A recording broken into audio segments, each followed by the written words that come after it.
Ok, on va regarder le débat. Jean-Luc Mélenchon versus Jean-Noël Barrot. Le débat des noms composés. Jean-Luc versus Jean-Noël. Alors, vous êtes plus Luc ou Noël? Donc c'est un débat sur l'international, évidemment, puisque Jean-Noël Barrot, pour ceux qui ne savent pas, c'est notre ministre des Affaires étrangères. Voilà. Donc c'est un débat qui dure 23 minutes. Voilà. Sur France Télévisions, le retour des empires, le mot est lâché quoi. Donc c'est les bouleversements de l'ordre international par rapport à Donald Trump font que on doit se réorganiser, etc., etc. Donc là c'est le ministre des Affaires étrangères contre Jean-Luc Mélenchon, le vieux comme on l'appelle, qui est très souvent attaqué dans les médias dominants sur ses positions à l'international. Et moi, pour être tout à fait honnête, il y a certaines de ses positions par rapport à l'international du passé que moi je ne défends pas. Il y a certains trucs qu'il a dit, je trouve que c'était de la merde. Voilà. Donc je pense qu'il va essayer de se dépatouiller contre Jean-Noël Barrot, qui va essayer de lui dire ah ouais, mais vous avez dit ça en 2016 quand même, hein. Vous n'avez pas honte? Et qui va un peu essayer de je sais pas. Je pense que ça va peut-être prendre un peu cette forme-là. On va voir. C'est pas mon sujet de spécialité l'international, mais on va quand même regarder ça tranquillement et puis voilà. On y va. Avec petit Led Zeppelin, Cachemire. Bonjour. Bonsoir Jean-Luc Mélenchon. Bonjour. Merci d'avoir accepté de venir sur ce plateau débattre avec Jean-Noël Barrot. On en parlait à l'instant. JFK est mort? John Fitzgerald Kennedy? Bah oui, on sait. C'est quoi ce commentaire? Président américain qui menace d'imposer de 200% de droits de douane les vins et champagnes français. Jean-François Kahn. C'est qui Jean-François Kahn? Je me souviens plus.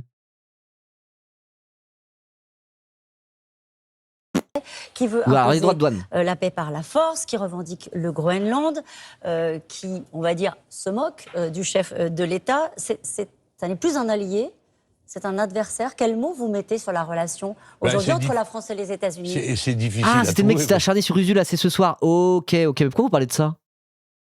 Par rapport à un truc là? Pourquoi vous parlez de ça d'un coup? Que c'est un cas absolument inédit. Ancien boss de Marianne. Salut Jérémy, comment ça va? Le connard de Marianne qui avait sorti Troussage de domestique. Ah oui, ok, mais c'est quoi le rapport avec mon potiron là? On va continuer. Donc oui, alors Trump est-il un ennemi? Comment qualifierait Trump par rapport aux dernières dingueries qu'il a faites?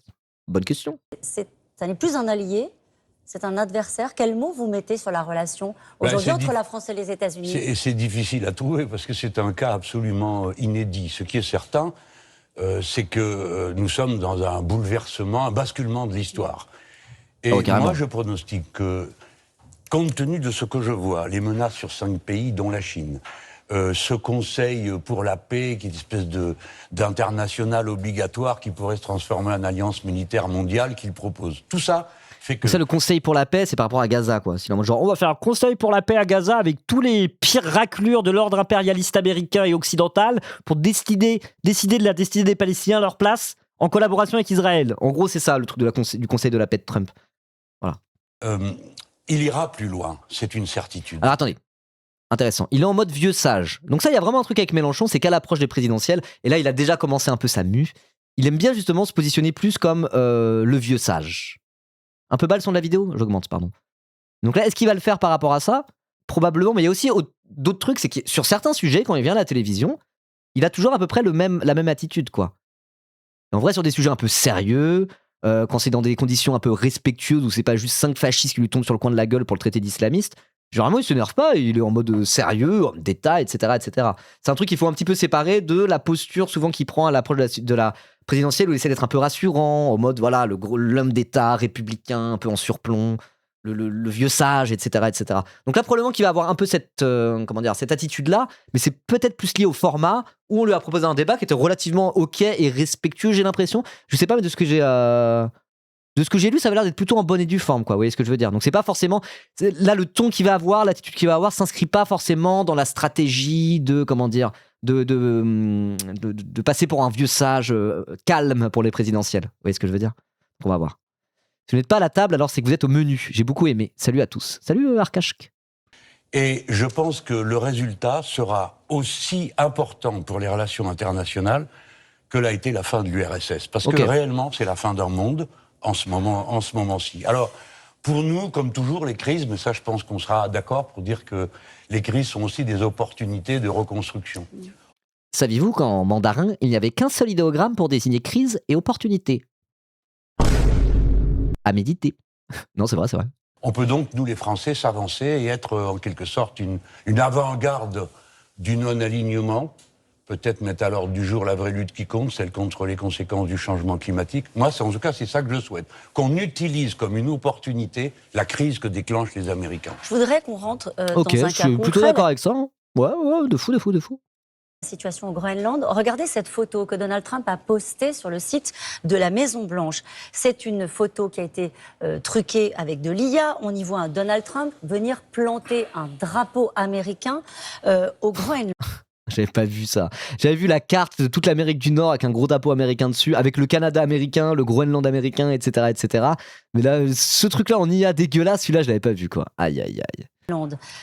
Il dit cette phrase: le monde ne sera pas en sécurité tant que nous n'aurons pas le contrôle total, absolu du Groenland. C'est ce qu'il a écrit dans une lettre écrite au Premier ministre norvégien après qu'on lui a refusé le Nobel. Il veut le Groenland. Il aura le Groenland. Qui peut s'opposer à Donald Trump?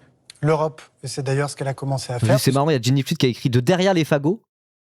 Et donc du coup, fagot, ça a été mal compris par le robot Twitch qui est en mode genre non, on peut pas écrire ça.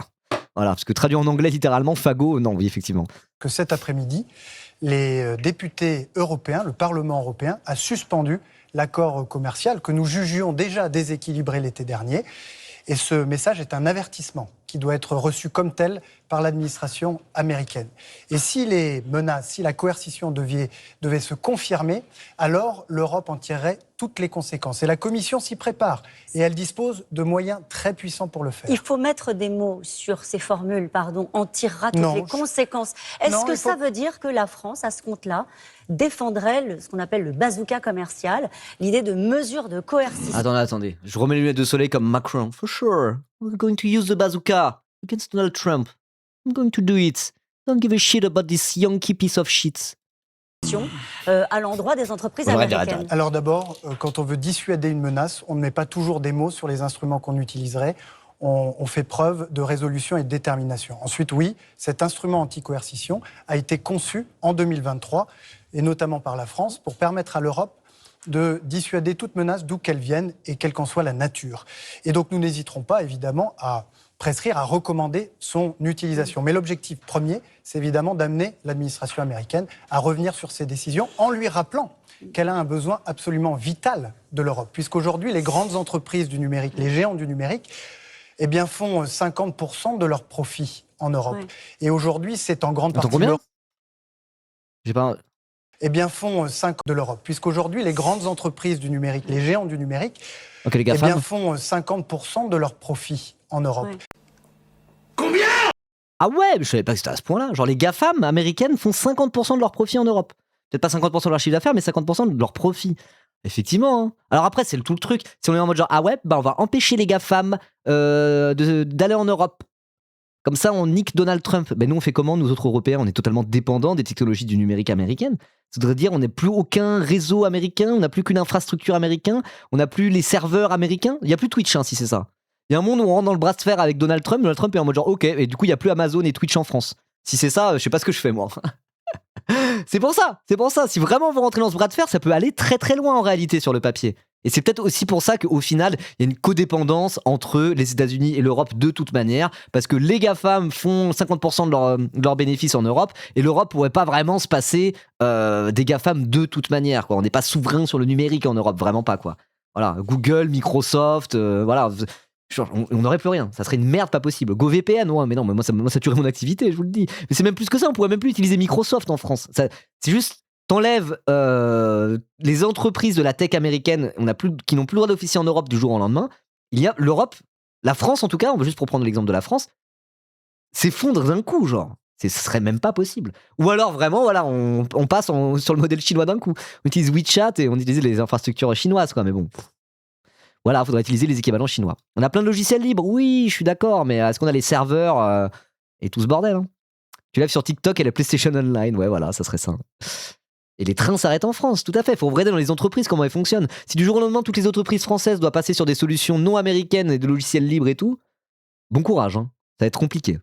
Et aujourd'hui, c'est en grande partie l'Europe. Mais de la même manière, les GAFAM arrêtent de faire du fric en Europe, elles s'effondrent, hein. C'est 50% de leurs revenus en moins, donc...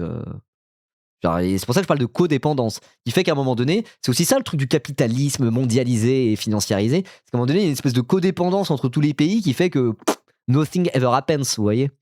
Il y a ce côté-là. L'économie et le budget américain. Vous y croyez, Jean-Luc Mélenchon, à la force de frappe de l'Europe qui dit on va revenir sur le traité sur les droits de douane? On est engagé dans un bras de fer. Je suis en face du ministre des Affaires étrangères de mon pays. Je tâche de faire en sorte que ça se passe bien pour nous, les Français d'abord. Ok, alors là c'est marrant. Là on voit le Mélenchon homme d'État. Mélenchon, ce n'a pas que été le bruit et la fureur dans sa vie. Alors après il est based, hein. On l'aime, tout ça.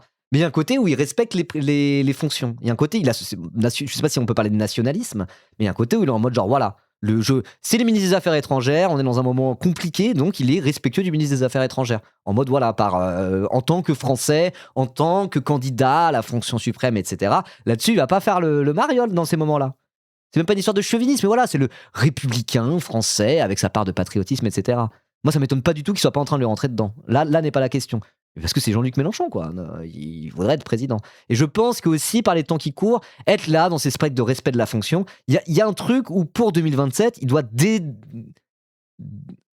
dès maintenant, avoir une stratégie, peut-être pas de dédiabolisation, mais au moins de normalisation, quoi. Faire comprendre que c'est un candidat sérieux à la présidentielle et arrêter tout ce foin, quoi. Et pour moi, une émission qui va dans ce sens-là, je le vois plutôt d'un bon côté. Alors peut-être que nous, en tant que gauchistes, on est en mode genre, vas-y, dis les termes, Mélenchon, pourquoi tu l'insultes pas? Mais il est là en mode vraiment, voilà, homme d'État, un peu en surplomb, sérieux. Il est pas là pour foutre la merde gratos et pour aller faire des TikTok, machin bidule. Il arrive en mode, voilà, on parle entre adultes, quoi. Mais regardez bien, cette affaire de Groenland, il y a un aspect, il y a deux aspects à voir. Voilà, une autre preuve que LFI est réformiste et donc pas d'extrême gauche. Mais pour moi, des trucs de Mélenchon, en fait, le truc, c'est que même Mélenchon, c'est un bon client, en fait, dans ces trucs-là, même pour les chaînes mainstream. Donc il y a toujours ce côté où diaboliser Mélenchon, la propagande de l'extrême droite, évidemment que la sphère médiatique envoie tout ce qu'il peut contre Méluche parce que la bourgeoisie capitaliste possédante ne veut pas de Méluche au pouvoir. Évidemment. Mais il y a aussi un côté où le Méluche sérieux, homme d'État, qui parle avec un débat en bons termes, avec le MEDEF, un débat en bons termes avec le ministre des Affaires étrangères, etc. C'est aussi un peu vendeur, quoi. Donc on pourrait très bien se retrouver à avoir des espèces de mise en scène médiatique où Mélenchon se retrouve un peu dans ce rôle-là, parce que ça fait aussi des bonnes audiences, de manière un peu cynique. Vous voyez ce que je veux dire ? En tout cas, je pense que d'ici la présidentielle 2027, Mélenchon va essayer de chercher un maximum de moments comme ça dans les médias pour tenter de montrer que c'est pas un zinzin, quoi. Voilà. Et là-dessus, effectivement, là ça parle de Glucksmann, Bardella et tout, même quoi qu'on pense de Jean-Luc Mélenchon, et quoi qu'on pense de ses positions à l'international, et même moi, il y a certaines de ses positions à l'international par le passé, où en mode, waouh, le truc là en 2016 qu'il avait dit sur la guerre en Syrie, à dire non, Poutine fait du très bon boulot pour se battre contre Daesh en Syrie, ça va pas du tout. Moi, il y a 2-3 trucs sur l'international où je suis pas fan. Mais je veux dire, quoi qu'il en soit, peu importe, il y a un côté où Mélenchon, n'importe quelle personne normalement constituée, le voit à la télévision parler l'international à côté d'un Bardella, par exemple. Même si t'es pas mélenchoniste, il y a un côté où tu t'imagines plus Mélenchon président gérer la France. Il fait plus sérieux quand même, il fait plus homme d'État. Voilà, il est plus crédible. Il est plus crédible, y compris dans le rôle d'un président de la République qui a le rôle de gérer tout ce qui est international et géopolitique, quoi. Voilà. La terre de Saint-Pierre et Miquelon qui est dans les... Peut-être que Mélenchon respecte Barrault car ils sont dans la même loge. J'ai dit quoi sur le complotisme anti-maçonnique ici? Voulez-vous faire ban? Aïe aïe aïe. Salut Elias, comment ça va? Et puis aussi, Hate Watch, ça attire aussi d'inviter quelqu'un que leur audience déteste. Bah ouais, de fou. Du Saint-Laurent a le même statut. Mais non, mais je pense vraiment qu'il est en mode, voilà, là c'est du serious business, il y a un moment historique par rapport à l'ordre géopolitique qui est bouleversé. Dans ce contexte, soyons sérieux, je respecte la fonction du ministère des Affaires étrangères, je vais pas juste le pointer du doigt et lui cracher au visage. Je pense qu'il est premier degré comme ça, Mélenchon, c'est pas juste une stratégie médiatique, vous voyez. Je pense qu'il a un certain respect même pour Jean-Noël Barrot, qu'il a peut-être plus que pour d'autres. Et en vrai, premier degré, Jean-Noël Barrot, c'est pas le plus bouffonnesque de la Macronie. Hein. Lui, il est dans son rôle d'homme d'État, Jean-Noël Barrot, depuis le début. Il est pas là à aller faire le tour des plateaux télé pour aller faire de je sais pas quoi, à pointer du doigt. C'est pas Darmanin, quoi, ou Retailleau qui est là dans l'outrance à faire du gna-gna-gna. Il a ce côté un peu sérieux, Jean-Noël Barrot. Et quand je dis ça, c'est pas pour juger de son action politique. Mais je veux dire, il est dans une posture, dans un rôle où il est en mode je suis le ministre des Affaires étrangères, je suis je suis responsable, je suis sérieux. Il est au moins un minima dans cette posture. Et je pense que Mélenchon, tu prends toute la Macronie, peut-être que Jean-Noël Barrot, c'est un des gars qui respecte un peu le plus parce que c'est pas le plus zinzinesque du lot, quoi. Voilà. Il y a un côté où il respecte un peu la fonction dans laquelle il est malgré tout, quoi. Voilà, Jean-Noël Barrot. Plus que d'autres en Macronie qui sont vraiment des bouffons, quoi. Et je dis pas ça pour juger de ses positions, des positions de Jean-Noël Barrot, mais je parle plus du rapport dans sa fonction. Dans le rapport qu'il a à sa fonction, Jean-Noël Barrot, je pense que Mélenchon le respecte un petit peu. Vous voyez ce que je veux dire? Après, je pense. De Saint-Pierre et Miquelon, qui est dans l'estuaire du Saint-Laurent, a le même statut que Saint-Pierre et Miquelon, ainsi que la Polynésie française, ainsi que Wallis et Futuna, ainsi que la Calédonie Kanaki.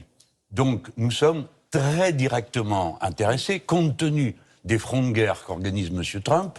Je pense à tout ce qui est en Asie du Sud-Est, en particulier la partie, la Nouvelle-Calédonie Kanaki et la Polynésie française. Tout ce Il pourrait faire la même chose qu'avec le Groenland, c'est ça que vous dites? Bien sûr. Donc il faut avoir un coup d'avance. Et je propose que pour le coup d'avance, c'est une idée que je vous propose, on vote que les territoires associés, parce que c'est leur statut à ces territoires-là. Ils n'ont pas le même statut que les dom-toms. Soient considérés comme territoires de l'Union européenne. Pourquoi? Ils le sont, de facto, juridiquement en tout cas. Pourquoi? Parce que quand on a posé la question à Mme von der Leyen, est-ce que le Groenland est vraiment européen? Alors elle regarde en l'air, elle répond pas. Non, il faut répondre oui, absolument. Attends. J'ai du mal à voir comment on distingue le rapport à la fonction et le fait que ces positions sont systématiquement de faire la carpette et se plier aux Américains et aux Israéliens. Jean-Noël Barrot, il te dirait, mais de quoi tu parles, Prime Forcis? Je suis le ministre des Affaires étrangères qui a reconnu l'État de Palestine contre l'avis d'Israël et des États-Unis et je me suis fait chier dessus par Netanyahou pour ça. C'est ce qu'il te répondrait, hein. Et il a cet argument-là pour lui. Alors nous, quand on voit, ils vont en parler plus tard, on sait très bien que c'est tellement insignifiant et beaucoup trop tard et qu'ils ont quand même laissé faire le génocide en attendant et que du coup on se laisse pas emberlificoter par ça, même si bon, on va dire on prend mais sans plus quoi. En tout cas, c'est un argument qui pourrait rétorquer à ceux qui sont en mode vous êtes la carpette de Trump et des États-Unis. Ils pourraient dire est-ce que j'ai été sur la Palestine? Il me semble pas. Voilà, c'est exactement ce qu'il va répondre. Bon bah, normal. Hein. Donc on pourrait avoir, si vous voulez. Oui, mais ça serait malhonnête. Mais oui, ça reste un macroniste. Ça reste un macroniste chauve. Voilà. Que ça soit clair, évidemment. Mais je suis en mode, c'est l'argument qui pourrait te répondre, quoi. Une sorte de vote solennel. Qu'on aurait dans le Parlement européen sur ce dossier-là. De même que nous pourrions... Attends, mais par contre, premier degré, on en pense quoi de la proposition de Mélenchon, là? De faire que les territoires d'outre-mer, mais qui n'ont pas le statut qu'ont les dom-toms, qui appartiennent quand même à la France, les faire officiellement comme étant des zones de l'Union européenne pour éviter l'expansionnisme américain. On en pense quoi de ça? Parce qu'il y a un côté où c'est en mode ah ouais, c'est contre Donald Trump, c'est bien, mais il y a un côté où c'est aussi entériner un aspect un peu colonial ou néocolonial de la France, vous voyez? Il y en a qui sont en mode mais non, mais déjà les territoires d'outre-mer français, ça devrait pas être français. Voilà, on pourrait légitimement dire que c'est un peu une forme d'impérialisme français ou de néocolonialisme français, quoi. Et je sais que Mélenchon, quand il se fait attaquer par la gauche sur l'international, il y a aussi ça, quoi. Quand il parle de la France sur les 5 continents, de la francophonie, il est en mode genre, on a la francophonie avec nous, il y a plein de pays qui parlent français, profitons-en. On a des territoires sur les 5 continents, profitons-en. Il y a des critiques par la gauche qui sont en mode un peu natio, le Mélenchon, un peu néocolonial, un peu impérialiste sur les bords, quoi. Donc, ouais, là-dessus, je sais pas. Moi, je sais pas quoi en penser de tout ça. Vraiment, j'ai pas trop taffé le sujet. Honnêtement, je sais pas trop, quoi. Voilà. Si on leur accorde leur indépendance également, ça le fait, je trouve. Donc, on accorde l'indépendance à les territoires et on les force en même temps à des territoires de l'Union européenne. Je suis pas sûr qu'un Mélenchon au pouvoir, c'est ce qu'il ferait. Hein. Voilà. Après, je sais pas, je connais mal tout ça. Même les sujets de vouloir l'indépendance des territoires d'outre-mer, je sais que c'est des gens qui connaissent bien le dossier, ils sont en mode genre bah oui, il y a toute une partie du champ politique de gauche dans les territoires d'outre-mer qui sont pour l'indépendance, etc. C'est un sujet que je n'ai jamais taffé, mais il me semble qu'il y en a qui n'aiment pas trop le discours de Mélenchon là-dessus, et moi j'ai envie d'avoir une oreille attentive à cette critique-là. Mais encore une fois, c'est pas un sujet que j'ai taffé plus que ça. Voilà. Ils veulent pas l'indépendance arrêtée, ouais, mais il y a certaines personnes qui sont les premiers concernés qui eux seraient en mode genre ah bah non, c'est pas vrai, il y en a qui veulent l'indépendance. Voilà. Ça serait comme dire les Français ne veulent pas Jean-Luc Mélenchon au pouvoir. Parce que les Français de la métropole, il y a eu un sondage qui dit que 70% des Français veulent pas Mélenchon au pouvoir. Tu vois ce que je veux dire? Tu peux pas faire de généralité là-dessus. Il y a des gens qui veulent une indépendance, il y a des gens qui veulent pas l'indépendance. Et quand bien même ceux qui veulent l'indépendance sont minoritaires, ça veut pas dire qu'ils ont tort. Voilà. Au Conseil de sécurité sur le Groenland, nous les Français. Mais là-dessus, je sais pas trop. Mais voilà, parfois il y a des discours sur l'international avec Mélenchon où je me dis, il a l'air de pas aimer l'impérialisme américain, l'impérialisme européen qui serait à l'échelle de l'Union européenne, il a l'air de pas aimer ça du tout. Mais une forme d'impérialisme français, ce qui est vraiment totalement fermé. Je me pose la question. Après, c'est Jean-Luc Mélenchon. Hein, voilà, c'est pas un anarchiste, c'est pas un communiste révolutionnaire. Hein, il a fait une bonne partie de sa carrière au Parti socialiste et c'est un mec vraiment en mode, c'est un Français. Ça reste un Français en dernière instance, un Français qui prétend à la fonction suprême. Voilà. Bon, du Conseil de sécurité, donc on peut dire. Mais je dis pas ça en mode Nick Mélenchon, votez pas pour lui. Voilà, mais j'essaye de réfléchir à ça, quoi. Voilà. Discussion, parce que je termine, hein, mais. Il faut que ce soit lui l'agresseur. C'est un trot en plus. Alors, 2 choses. Je sais pas, le complotisme antimaçonnique, là, je sais pas pourquoi ça commence à fleurir dans le chat, ça dégage tout de suite. Dites pas trop du mal des trotskistes, ok? Moi, je suis communiste. Regardez là. J'ai mis Nathalie Arthaud exprès ici en hommage à mon passage. Et Trotsky aussi derrière le chat. Voilà, parce que moi, faut savoir que j'ai un peu fait mes classes chez Lutte Ouvrière. J'ai jamais été encarté chez Lutte Ouvrière. Je n'ai pas rejoint le gang. Mais quand même, j'ai fait... Lutte Ouvrière a une vraie importance dans ma formation politique. Donc je peux me qualifier légitimement d'ancien trotskiste. Comme Jean-Luc Mélenchon, qui est lui-même un ancien trotskiste. Donc vous allez vous calmer avec les blagues sur les trottes là. C'est bon, hein. Les gens qui n'ont jamais eu un avis sur le trotskisme, ils ont vu 2-3 shitposts sur Twitter au sujet du Venezuela, ils sont en mode les trottes, c'est de toute manière des agents de la CIA. Oh là là là là là là. Stop le larping, voilà. Qu'il n'y ait pas d'ambiguïté sur qui est responsable de ce qui pourrait arriver. Non mais je disais pas ça de toi, Mocking Spark, c'est pour la blague. Je dis pas du mal des trotskistes, je dis juste c'est pas des anards révolutionnaires. Bah, c'est des communistes révolutionnaires les trotskistes. Croyez-moi, Caroline Roux, c'est pas rien pour les États-Unis, il y a des frontières. Le trotte de RP m'ont insulté donc bon. Ou non mais toi je le connais. Pourquoi les trottes de RP t'ont insulté? T'as dit gloire au camarade Staline. Anas Kazim est un agent de la CIA. Seul le glorieux chemin de Staline nous mènera à la victoire. Les trotskistes sont des traîtres. Et après tu t'es pris une petite insulte. Ça va, je les connais les gars qui sont insultés par RP. Ça va. RP c'est des camarades. Bien sûr, militaires. Mais il y a des frontières morales et ils ne peuvent pas s'en... Non, surtout les trucs Trot versus Stahl en Big 2026 en France. Ça me fatigue, c'est du larping quoi. C'est des gens de 20 piges qui singent les grands clivages politiques d'antan en mode roleplay. Ça fatigue, normalement ça va. On fait les mêmes manifs, il y a des points de clivage, on est camarades avant tout, ça va. Puis c'est même pas vraiment des Stahl, c'est des gens un peu tanky quoi. Bon bref. En exonérer totalement. Vous êtes sûr ? Parce que c'est de ça dont on doute aujourd'hui. Pourquoi je vous pose Pour moi, la c'est de question ? bonne guerre. Hein. Franchement, les communistes et les anarchistes qui s'envoient des fions, les tankies et les trottes qui s'envoient des fions sur les réseaux sociaux. Pour moi, c'est de bonne guerre. Il faut vraiment être dans l'état d'esprit de se dire c'est de bonne guerre, tout ça, on est tous copains malgré tout parce que en Big 2026 en France. Quoi. Voilà.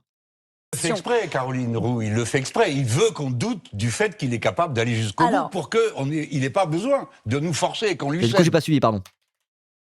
Ils ne peuvent pas s'en exonérer totalement. Vous êtes sûr ? C'est pas rien pour les États-Unis. Il y a des frontières physiques, bien sûr, militaires, mais il y a des frontières morales et ils ne peuvent pas s'en exonérer totalement. Vous êtes sûr ? Parce que c'est de ça dont on doute aujourd'hui. Pourquoi je vous pose la question ? Mais il le fait exprès, Caroline Roux, il le fait exprès. Il veut qu'on doute du fait qu'il est capable d'aller jusqu'au bout pour qu'il n'ait pas besoin de nous forcer, qu'on lui cède. Ça, après, c'est un truc un peu compliqué. Si on se dit, Trump, il y a une part de bluff, entre guillemets, il y a une part de je tente et on voit si ça prend ou pas, mais il met quand même ses menaces à exécution. Donc on sait jamais dans quelle mesure c'est que des menaces, dans quelle mesure il va vraiment mettre à exécution, il laisse planer ce doute-là qui fait que tout le monde serre les fesses de fou, quoi. Mais justement, ce qui s'est passé avec le Venezuela, c'était justement l'illustration, c'était Trump qui dit, c'est pas que des menaces, regardez, parfois je les mets à exécution aussi. Donc faites gaffe maintenant. Vous voyez ? Et c'est ça l'événement du kidnapping de Maduro au Venezuela, avant tout. Et du discours qu'il a eu derrière, en mode ouvertement dire c'est pour le pétrole, allez tous vous faire enculer. Donc effectivement, c'est important de dire ça. Des avions militaires américains. Mais ce qui ne veut pas dire qu'il va pas aller jusqu'au bout. Mais peut-être qu'il va pas aller jusqu'au bout. Il n'y a aucune certitude avec lui et c'est une des grandes caractéristiques de Trump, c'est qu'il sème le doute en disant n'importe quoi et parfois, mais pas tout le temps, en mettant ses menaces à exécution. Donc effectivement, envoyer l'armée au Groenland alors que c'est un territoire qui fait partie de l'Union européenne et de l'OTAN, probablement qu'il va pas le faire du jour au lendemain. Mais si ça s'envenime, il pourrait quand même aller sur une forme d'escalade qui va quand même de ce côté-là. Je veux dire, rien n'est sûr. All bets are off. Et c'est ça le grand bouleversement. Canadiens arrivent ce soir au Groenland pour participer, soi-disant, à des activités prévues de longue date. Est-ce qu'il y a encore des verrous, comme le dit Jean-Luc Mélenchon, morale, ou est-ce qu'il y a un risque d'affrontement militaire au Groenland avec les États-Unis ? Il y a évidemment des verrous, puisque notre analyse, Jean-Luc Mélenchon, c'est que Et moi, je pense vraiment que dans ce débat, vu la période, il y a quand même un truc qui rapproche Jean-Noël Barrot de Jean-Luc Mélenchon, c'est Trump fait absolument n'importe quoi. C'est un immense zinzin. Et là, vu que même Macron et la diplomatie française commencent à accepter de faire le bras de fer avec Trump, il y a un truc où le débat, je pense, va être un peu courtois, parce qu'ils sont pas tant en mode juste full ennemi. C'est pas un débat qui a été organisé pour faire du clash tant que ça, finalement. Donc je pense que ça va rester respectueux et tout, en mode genre, bon, qu'est-ce qu'on fait ? L'heure est grave, quoi. Voilà. Donc je sais pas, parce que vous disiez, il était étonnamment respectueux, Mélenchon, envers Jean-Noël Barrot, mais est-ce que c'est le cas dans l'autre sens ? Moi, ça m'étonnerait pas non plus. C'est un débat qui est assez particulier, qui s'envoie pas trop de fions à la figure et qui soit vraiment en mode l'heure est grave, on en discute ensemble, avec même certains points communs dans leur position, ça m'étonnerait vraiment pas. Groenland étant un territoire européen et couvert par la solidarité que se doivent les membres de l'Union européenne, au titre de l'un des articles du traité de l'Union européenne, 42.7. Ils n'ont pas la même stratégie, mais ils sont d'accord sur les enjeux. Ok. Par ailleurs, le territoire groenlandais est également couvert par la protection de l'OTAN. Et donc, pour ces deux raisons, la solidarité européenne est requise. Et il n'aurait aucun sens pour un membre de l'OTAN d'aller jusqu'à porter atteinte à l'intégrité territoriale d'un autre membre de l'OTAN. Est-ce que l'Europe est forte ? Donald Trump, dès qu'on lui pose la question, il dit de toute façon, ils vont plier. Ils plieront, les Européens, parce qu'ils sont divisés, il le sait, parce que l'Europe est faible. Non, l'Europe est... l'Europe est faible, ça veut rien dire. C'est à quoi l'Europe est faible? Puis Donald Trump, ils sont divisés. Hein. Il y a l'extrême droite qui se bat contre la gauche woke. Du coup, ils vont rien faire du tout, machin bidule. Militairement, l'Union européenne, enfin les pays membres de l'Union européenne, comparativement aux États-Unis d'Amérique, militairement, oui, sont faibles, effectivement. Mais économiquement, c'est pas le cas du tout. C'est pas vrai. Je rappelle que le PIB de l'Europe est plus élevé que le PIB des États-Unis. Donc, pour entrer dans un bras de fer commercial et économique, l'Europe est pas faible en réalité. Hein. Elle est pas faible. Militairement, par rapport aux États-Unis, oui. Beaucoup plus forte que certains ne le croient. Il faut évidemment qu'elle accélère cette mutation qu'elle a amorcée il y a quelques années sous l'impulsion française, parce qu'au fond, c'est une idée française que celle de l'indépendance et de l'autonomie stratégique pour s'affirmer comme une grande puissance démocratique et une grande puissance qui affirme ses intérêts. Mais qui affirme ses intérêts. Si ça parle de remilitarisation, etc., il y a des intérêts que je connais très très bien. C'est les intérêts de l'industrie militaire, l'industrie de l'armement. Parce que les intérêts de Nexter, Safran et Dassault derrière, alors eux, ils ont des intérêts à la remilitarisation de la France, à l'indépendance stratégique et militaire de l'Union européenne, quoi. Et moi, c'est pour ça. Moi, je suis un peu d'accord avec ce qu'il dit au sens où, oui, effectivement, face aux États-Unis, l'Europe peut pas juste rester passive et fermer sa gueule et sucer la bite de Trump. Je suis d'accord avec lui. Mais si tout ça doit se faire sur la base d'une alliance avec la bourgeoisie nationale et avec les marchands de canons, je suis pas pour. C'est pas possible. Et du coup, on se retrouve avec ce truc un peu, avec cette espèce de verrou auquel on est confrontés, nous autres gauchistes français, de se dire, moi, je veux bien l'indépendance stratégique et même militaire de l'Europe par rapport à Trump dans ces temps troublés, etc., etc. C'est un vrai sujet. Mais du coup, pour un gauchiste conséquent, la condition préalable à tout ça, ça serait de socialiser l'économie et notamment l'économie militaire et tout, quoi. Ça serait de faire l'union des républiques socialistes européennes, par exemple. Une espèce de grande Europe rouge socialiste au sens propre qui, là, après, pourrait se doter d'une indépendance militaire, industrielle, etc., diplomatique par rapport aux États-Unis, avec vraiment une espèce d'armée rouge contrôlée démocratiquement par les travailleurs. Voilà. Moi, là, ça serait satisfaisant. Et là, on pourrait même commencer à réfléchir à augmenter les budgets militaires éventuellement parce que c'est la merde et tout, quoi. Mais si ce truc-là, si tout le mouvement que je décris se fait dans le cadre de la bourgeoisie libérale européenne, bah ça dégage. Moi, j'ai pas envie de faire ça, quoi. Vous voyez? Et donc, on est pris dans ce truc en mode genre, bon. Mais du coup, ce que je dis, c'est aussi une manière d'être poussé à l'inaction. Voilà. Mais oui, avec Orban et tout, ça se fera pas. Ça se fera pas. Mais une fois que j'ai dit ça, j'ai rien dit. Si la condition préalable à se préoccuper de ces questions internationales, c'est de faire la grande Europe socialiste, contrôlée démocratiquement par les travailleurs, débarrasser notre bourgeoisie capitaliste libérale, bon bah, on risque de rien faire, quoi. Vous voyez ce que je veux dire? Donc c'est des sujets qui sont compliqués, je trouve. Voilà. Que celle de l'indépendance et de l'autonomie stratégique pour s'affirmer. Moi, c'est mon avis. C'est un peu mon avis sur la question. Oui. Comme une grande puissance démocratique. Mais du coup, voilà, avoir un Mélenchon à la place d'un Macron à la tête de la France pour affronter ces enjeux, ça serait déjà peut-être un début. Et une grande puissance qui affirme ses intérêts. Vous y croyez? Je vous repose un peu la question, Jean-Luc Mélenchon, mais depuis quelques jours, on entend l'Europe va s'opposer, l'Europe est forte, l'Europe est en capacité de... Go nationaliser Safran. Typiquement, dans le cadre de la France, pas de l'Europe, mais juste dans le cadre de la France, ça pourrait être on nationalise les entreprises de l'armement. Point à la ligne. Toutes les entreprises de l'armement. En mode là, vu les enjeux, les intérêts privés d'agents économiques privés ne doivent pas rentrer en compte dans des sujets comme la défense et l'indépendance militaire française. Vous voyez? Donc la condition préalable, ça serait on nationalise l'industrie de l'armement. Point à la ligne. Toute l'industrie de l'armement. Et du coup, ça permet d'être contrôlé démocratiquement, etc. Et d'être aligné avec les intérêts de la France, entre guillemets, ou en tout cas des Français. Logiquement, ça serait déjà la première étape, quoi, le minimum syndical. Mais même ça, on en est tellement loin qu'au normalement, bah ouais, effectivement, qu'est-ce qu'on fait, quoi? Compliqué. C'est les ambitions américaines au Groenland. C'est pas impossible, mais on en est très loin. Voilà. Cette Europe-là que vous connaissez peut le faire. Pour être franc, je comprends que le ministre essaye, c'est son job, c'est son boulot, mais j'espère qu'il a aussi un plan B, parce que ça va pas trop le faire. Je vais vous donner une petite démonstration, si j'ose dire. Il y a 27 pays de l'Union. Le Danemark dit on va aller militairement faire un exercice d'observation. Bon, alors les Français... La guerre est trop sérieuse pour la confier aux capitalistes. Ouais, en vrai, c'est pas une mauvaise phrase. Je suis un peu d'accord. Je veux dire, la chose militaire doit pas être un angle mort quand on est un communiste ou un gauchiste solide non plus, quoi. Voilà. 27 disent on y va. Et tous les autres, qu'est-ce qu'ils font? Et les Allemands, à peine arrivés, l'oncle Sam leur fait les gros yeux, remonte dans l'avion et rentre chez eux. On voit la faille. Mais là où on peut être... je ne sais pas combien de temps ça va tenir, parce que, pardon, je ne m'en prends pas à vous, hein, c'est le président qui décide, il nous l'a encore rappelé, il paraît même qu'il écrit vos tweets, ce que je ne crois pas. Moi, j'aime bien quand Mélenchon il est comme ça, quand il est en mode en full responsabilité, le grand homme d'État. On peut, quand il est comme ça, on peut l'imaginer président de la République. Je veux dire, pour 2027, le but, c'est de réussir à l'imaginer président de la République. Vous voyez ce que je veux dire? Qui d'autre à gauche? Moi, j'aime bien quand il est comme ça, Mélenchon. Quand il est en mode genre... Même les débats de bonne tenue, avec des patrons, des trucs comme ça. Bon, les patrons, ils sont insupportables parce qu'ils sont en mode genre... Mais en fait, ça coûte trop cher le travail en France. Moi, j'aimerais plus de profit. Mais même il a goût à ça, Mélenchon. Il aime bien, justement. Quand il y a un vrai débat un peu de fond, respectueux, même auprès d'entrepreneurs, de chefs d'entreprise, du ministre des Affaires étrangères, les trucs comme ça. Il aime bien, Mélenchon, quand il est ça. Il est plutôt bon là-dedans. Et moi, j'aime bien voir, justement, Méluche et LFI de manière générale dans des conditions comme ça, où là, c'est un vrai débat. Voilà, c'est à la télé française, certes. Mais là, c'est un vrai débat sérieux, entre guillemets, quoi. Voilà. Et moi, je pense que ça va s'accentuer. Il faut que ça s'accentue. Ce genre de mise en scène médiatique, entre guillemets.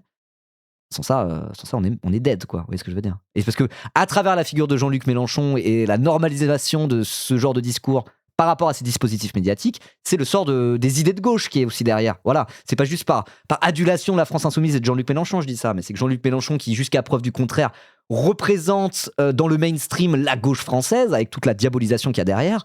Bah, genre voilà, quand Mélenchon se normalise avec ses discours où il est là sous un jour sérieux, derrière c'est aussi les idées qu'il véhicule qui paraissent être plus sérieuses aussi, quoi. Voilà. Donc moi je vois ça d'un très très bon œil. Ça normalise les idées qui sont les nôtres. Voilà.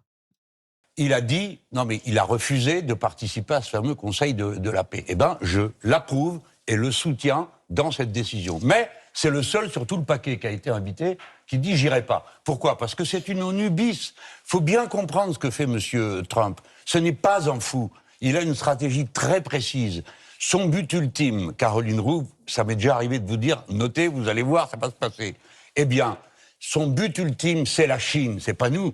Et dans cette histoire de Groenland, ce qui est visé par lui, c'est la route qui passe au-dessus par où passeraient les Chinois. Et ils veulent se positionner sur le Groenland parce que dans le détroit de Bering, les eaux territoriales se touchent. Donc, il lui faut choper les gens avant. Et sur la planète entière, ils sont en train de couper les routes éventuelles des Chinois. Ça a été Panama, c'est le détroit d'Aden, c'est l'entrée du détroit d'Ormuz, c'est leur ligne, morceau par morceau. Et avant qu'ils y arrivent, il faut qu'ils mettent à genoux l'Europe et l'Amérique latine. Nouvelle guerre froide, en vrai je trouve que nouvelle guerre froide, ça décrit plutôt bien ce qui est en train de se tramer là entre la Chine et les États-Unis, etc., etc.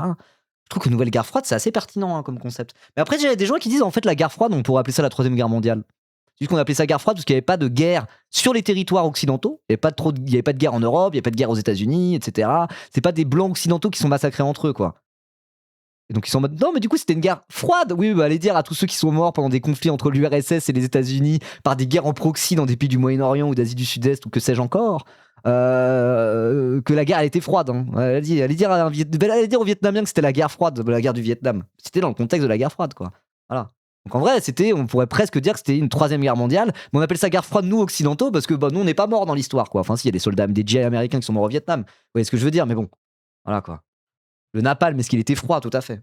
Donc parler de seconde guerre froide, ça me va, mais tout ça, ça reste quand même un truc de l'ordre du conflit guerrier généralisé, quoi. Donc ouais, quelle époque. Hein.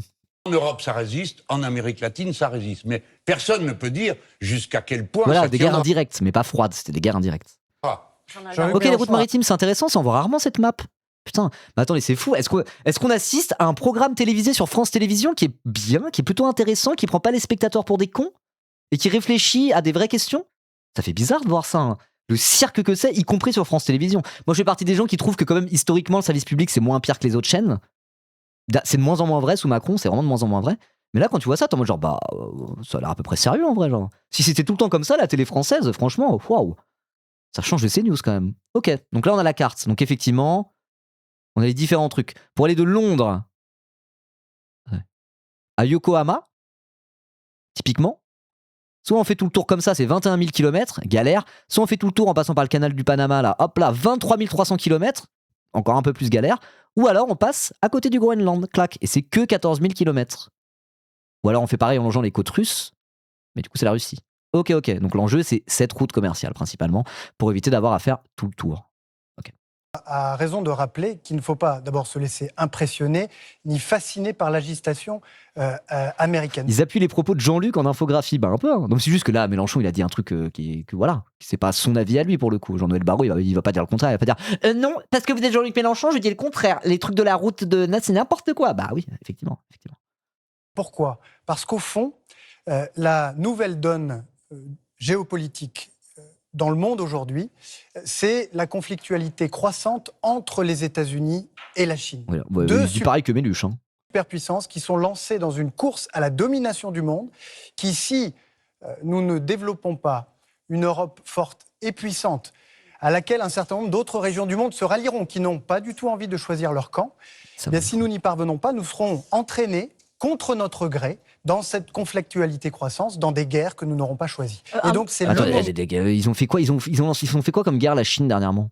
Après bon, il y a le génocide des Ouïghours, machin bidule, je dis pas, je défends pas en bloc la Chine, hein. Il y a plein de trucs qui vont pas du tout en Chine, les libertés individuelles. Moi je veux bien qualifier ça de dictature, ça me pose pas un souci. Mais là c'est pas de ça dont on parle. Ils ont fait quoi comme guerre dernièrement? L'impérialisme chinois, il y a une prédation économique chinoise. Ouais, on peut la qualifier comme ça, très bien. Mais ils ont pas ça reste de l'ordre du commercial quoi. Ça reste de l'ordre du commercial. Et parmi leur arsenal de guerre commerciale, il y a faire des grands plans quinquennaux d'investissement dans les énergies renouvelables.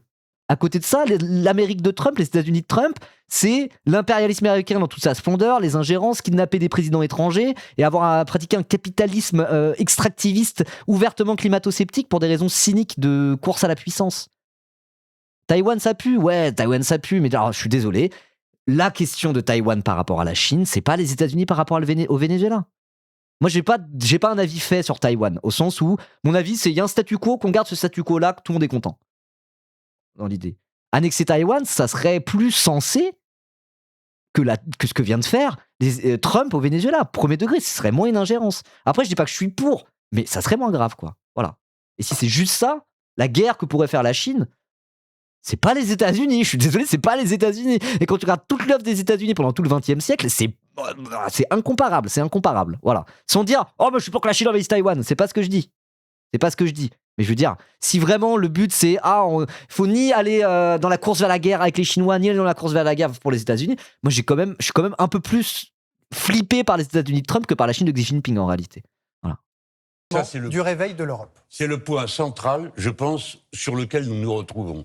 La vraie question, c'est le choc qu'organisent les États-Unis avec la Chine. Je n'ai pas la même... Et réciproquement. C'est pas de même nature. Je suis d'accord, c'est pas de même nature. Là-dessus, je suis totalement d'accord avec Mélenchon. Et en plus, il fait... Vous voyez, il est pas en mode genre « Vive Mao !» Il est pas en mode genre « Ouais ! Vive la Chine ! Je suis un shitposter !» Non. Là, il fait... C'est pas tout à fait pareil. Il est en mode genre « Ouais, je suis critique de la Chine. » Mais vous pouvez pas dire que c'est la même chose. C'est un peu ça que je voulais dire, même par rapport à Taïwan. Vous voyez ce que je veux dire? Mais laissons parler le vieux. La Chine. Je n'ai pas la même... Et réciproquement. C'est pas de même nature. La Chine pour moi, se réveille pas de même nature. Et elle veut retrouver la place. Non, mais attendez, monsieur le ministre, je vais vous dire une chose. Ils ont déjà gagné la bataille manufacturière parce que c'est ça la vraie puissance. Aujourd'hui, c'est eux qui sont devant et incontestablement devant. Techniquement, ils sont devant. Mais notre sujet à nous, Français, c'est de ne pas être alignés, mais surtout de ne pas permettre que cette guerre ait lieu. Parce que de la guerre nucléaire, personne ne se remettra. Hein. Oui. Ni vous, ni moi, ni nos enfants, ni les Américains. Vous parlez de quelle guerre ? Celle qu'organisent méthodiquement les Nord-Américains face aux Chinois. La méthode chinoise est différente. Ils arrivent, ils s'installent, ils proposent des sous parce que leur caisse déborde. Cette année, ils ont fait 1200 milliards d'excédents commerciaux. Donc, c'est plus où le mettre leur argent. Et ce sont des dollars. Mais Jean-Luc Mélenchon, il faut aussi savoir leur dire non. Lorsque, à leur tour, la Chine exerce une forme de coercition. Pensez à nos filières, celle du cognac, celle des produits laitiers, ou celle encore du... pas les coups du cognac, genre. Je suis désolé, ça parle de « Oh là là, regardez, Trump veut conquérir le Groenland. » On vit à un moment absolument historique. On retourne dans des logiques de guerre froide. Le monde est en train de changer. Pensons à notre filière du cognac. Et c'est bon. En plus, je dis ça, j'adore le cognac. J'aime vraiment bien le cognac. Une fois, je me suis fait offrir un cognac hors d'âge pour mon anniversaire. C'était pas du LVMH, c'était 2 fois moins cher. C'était 80 € la bouteille. C'est cher, mais c'était un cadeau de Noël. Pas anniversaire. Bon, bref. J'aime le cognac. Les Chinois, ils kiffent le cognac, ok. Mais bon, ça reste quand même un détail un peu insignifiant. On s'en bat un peu les couilles du cognac, non? Ça va. Oh, ça emploie combien de personnes? De finir du cognac, je m'en tape niveau 2000. Voilà. Et puis si on parle de LVMH, moi je suis désolé, mais il y a des petits producteurs de cognac où le cognac il est tout aussi bon que le XO de chez LVMH. XO c'est le hors d'âge.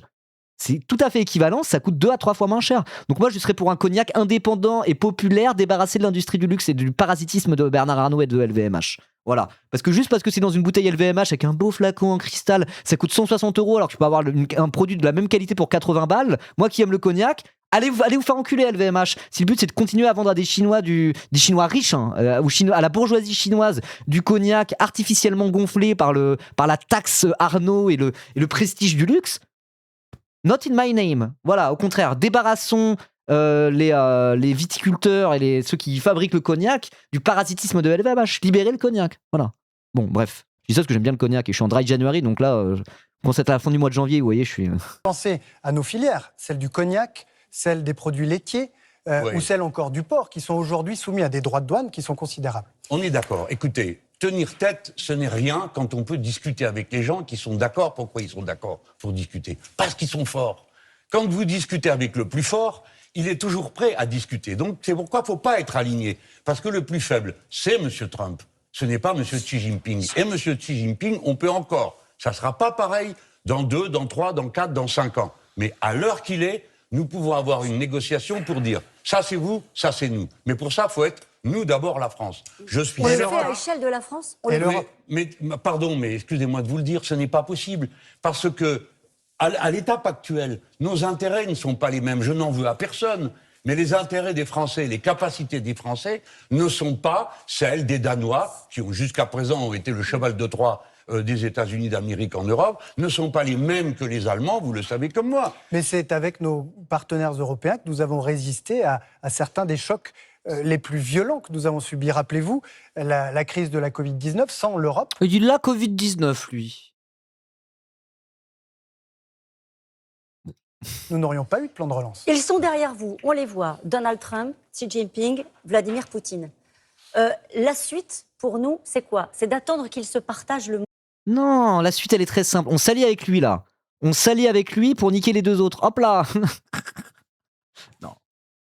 C'est plus compliqué que ça. C'est plus compliqué que ça. En tout cas, si on peut déjà s'allier à lui pour niquer Trump, franchement, que des vieux blancs. Ah, lui, il est orange, il est pas blanc, et il est chinois. Hein. Que des vieux blancs. La suite, pour nous, c'est quoi? C'est d'attendre qu'ils se partagent le monde, puisqu'on est aujourd'hui dans un monde qui a basculé avec de nouveaux empires. Vous dites l'Europe résiste, l'Europe est capable de dire non. Comment vous voyez la suite? D'abord, je ne suis pas sûr qu'il faille mettre les trois sur le même plan. Et comme nous étions en train de le dire, c'est avant tout la rivalité croissante entre la Chine et les États-Unis qui va structurer le monde dans lequel nous vivrons et dans lequel l'Europe a une responsabilité majeure. Poutine, faut l'enculer par contre, je le dis très clairement. Poutine, faut l'enculer ce mec. Voilà. Celle d'ouvrir une troisième voie, celle de l'équilibre, à laquelle se rallieront des pays de l'Asie du Sud-Est à l'Amérique latine, en passant par l'Afrique. Oui. C'est-à-dire qu'on a le choix entre devenir une colonie chinoise ou une colonie américaine. Nous ne voulons... Sondage. Vous préférez devenir une colonie chinoise ou américaine? Sondage. Vous avez 2 minutes. Moi, je vote pas, moi. Je vote pas. Merci pour les follow. Il y a plein de gens qui follow. N'hésitez pas à me découvrir. Lâchez votre follow. On est déjà une colonie américaine. Et non, grâce au général de Gaulle et au Parti communiste français. Il y avait une affiche de propagande super connue avec la pieuvre américaine. C'était une affiche de propagande, une affiche du PCF à l'ancienne, avec la pieuvre américaine qui vient sur l'Europe avec écrit « Non, la France ne deviendra pas une colonie américaine ». Ah ouais, 85% du chat préfère être une colonie chinoise qu'américaine. Aïe, aïe, aïe, aïe, aïe, aïe, aïe, aïe. Sur les votants, il y en a plein qui votent pas. Ni l'un ni l'autre. Non mais oui, j'ai fait exprès de pas mettre ni l'un ni l'autre. C'est un peu pour la blague. Et bah, putain, 85% quand même. On est sur un chat de gauchistes où on dit un peu pour rigoler Xi Jinping par shitpost. Mais même, malgré ce biais-là, il y a quand même 85% en fonction de la Chine. Ce qui veut quand même dire un truc, c'est que déjà, l'opinion publique, personne ne peut dire le contraire, l'opinion publique sur la Chine est vraiment en train de changer. Vraiment en train de changer. Y compris sur les États-Unis et sur les États-Unis aussi. Moi, quand j'étais petit, c'était en mode les États-Unis, c'est nos alliés. La Chine, c'est une dictature bizarre où tout le monde est pauvre. Ils travaillent 80 heures par semaine dans les usines, quoi. C'était ça la vision qu'on avait de la Chine, moi, quand j'étais petit. Ça a tellement évolué et c'est voué à continuer à évoluer dans ce sens-là, quoi. C'est quand même intéressant. Le chat égale l'opinion publique. Mais non, mais où est-ce que je veux dire? Je dis pas ça que par rapport aux Chine, mais en tout cas, une chose est sûre, c'est que l'opinion publique de la Chine en Occident, il a tellement évolué ces dernières années et c'est voué à continuer comme ça, c'est sûr et certain. Nous ne voulons pas avoir ce choix. Nous voulons avoir un autre choix. Quant à celui du milieu, Vladimir... Après, Mélenchon, il n'a pas envie d'être ni une colonie chinoise, ni une colonie américaine. Hein. Lui, là, ce côté, la France doit être non alignée. La France, c'est la France. Il veut que la France soit une colonie de la France. Voilà. Poutine, c'est celui qui a littéralement enfoncé toute l'architecture que nous avions patiemment bâtie sur les ruines de notre bulle, oui, c'est pas encore si vrai dans l'opinion générale. Je pense que l'opinion générale est moins anti-chinois qu'avant. Vraiment, et c'est en train de changer. Mais même Macron a dit, oui, je suis pour que des investisseurs chinois viennent en Europe, il faut travailler avec eux et pas juste acheter leurs produits. Il n'aurait pas dit ça il y a 10 ans. Hein. Guerre mondiale et qui repose sur des principes très simples dont on dit qu'ils sont inscrits dans la Charte des Nations Unies. Je ne touche pas à tes frontières, les peuples sont libres de disposer d'eux-mêmes et je ne fais pas usage de la force, sauf en cas de légitime défense, ou sauf quand l'ONU l'a prescrit. Vous avez... Bon, ça va parler de Gaza après, il me semble, donc je vais pas en parler maintenant, mais oui, ça a été respecté, ça, ces dernières années, depuis 2023, et même bien avant, mais depuis 2023, il y a eu la grosse séquence par rapport à la Palestine, ouais. Voilà, alors après, il va dire, mais moi j'ai reconnu l'État de Palestine, oui, on t'a bien laissé faire, hein. Et on n'a pas arrêté Netanyahou quand il est passé au-dessus de la France en avion, alors qu'il a un mandat d'arrêt international de la CPI, quoi. Donc bon, ouais, voilà. Bon, on en reparlera après, ils vont en parler. Parler justement de la force. Donald Trump, on le sait, ne veut pas s'arrêter au Groenland, au Venezuela. Il a capturé le président Nicolas Maduro et sa femme. Il y a Cuba, il y a le Mexique, il y a quoi encore? L'Iran. Il a menacé le Groenland là. Et le Panama, le Canada à une époque, au nom de la lutte à l'époque contre le narcotrafic, l'ingérence a-t-elle des... À l'info, Betterave va fermer? Ah ouais? Ah, c'est bien ça, on fait une bonne nouvelle dans ce monde de merde. Betterave va fermer. Par rapport à tout ce qui s'est passé avec Bayrou et tout, j'imagine. T'as un lien, quelqu'un, un article? Parce que les infos de chat, j'aime bien les vérifier quand même. Oui? Ok, bah c'est bien, putain, waouh, enfin une bonne nouvelle. Ah non, il y a une deuxième bonne nouvelle. Une deuxième bonne nouvelle en peu de temps. La première bonne nouvelle, c'est que Macron Prime sous Reban Aviator envoie chier Trump et veut s'allier avec Xi Jinping. C'est ça la première bonne nouvelle de la journée. C'était il y a 2 jours. Betterave va fermer, effectivement. Attendez. Une alerte info exclusive, invité de RTL ce jeudi 22 janvier. Pierre-Vincent Guéret, président de la Fédération nationale des organismes de gestion de l'enseignement catholique, annonce la fermeture de l'établissement Betaram, au cœur d'un vaste scandale de violence physique et sexuelle. Plus de 2 ans après les révélations, blablabla. Ok. Putain. Waouh, des bonnes nouvelles dans ce monde de merde. Vraiment, je suis étonné. J'oublie que parfois ça arrive. Eh bah, cool, hein. On prend. Hein. Une bonne chose. Super. Quand il s'agit de faire tomber Nicolas Maduro... On va sûrement rouvrir l'établissement avec un autre nom. Ouais, et tous les salopards qui maltraitent des enfants, ils vont où? Dans l'école d'à côté. Alors oui, c'est pas en mode, c'est pas... Oh, il n'y a plus de pédocriminalité du jour au lendemain. Plus aucun problème dans l'église catholique par rapport à ça. Évidemment. Mais ça reste quand même un pas dans le bon sens, quoi. Oh pardon, je suis en mode, enfin une bonne nouvelle, vous arrivez à 5 ans pour dire, c'est pas une bonne nouvelle, en fait, rien n'est réglé. Ça va. Laissez-moi de pas être déprimé 24 heures sur 24. Laissez-moi 10 minutes à me dire, ah bon, bah on prend, quoi, non? Oh, les pisse-froids, là. On rappelle que le président américain disait qu'il était un narcotrafiquant ou de frapper militairement les structures nucléaires. Pardon, j'ai pas suivi. C'est quoi la question? Le narcotrafic, l'ingérence a-t-elle des vertus quand il s'agit de faire tomber Nicolas Maduro? On rappelle que le président américain disait qu'il était un narcotrafiquant ou de frapper militairement les structures nucléaires iraniennes. Est-ce que nous sommes... Ok, alors ça, pour le coup, il risque pas d'être tout à fait d'accord, Jean-Noël Barrot et Mélenchon. Parce que Jean-Noël Barrot, il avait fait un communiqué avant Macron. Macron, il n'a pas du tout parlé de l'ingérence américaine, il a juste dit « Cool, Maduro, ça dégage. Super ». Il n'a même pas parlé des États-Unis, il n'a pas prononcé le mot quoi que ce soit. Le communiqué de Jean-Noël Barrot, qui est arrivé quelques heures avant, lui, il a dit « Je me réjouis que la dictature de Maduro soit terminée, mais par contre, en vrai, c'est une dinguerie de faire ça à Trump, t'as pas le droit. » Voilà.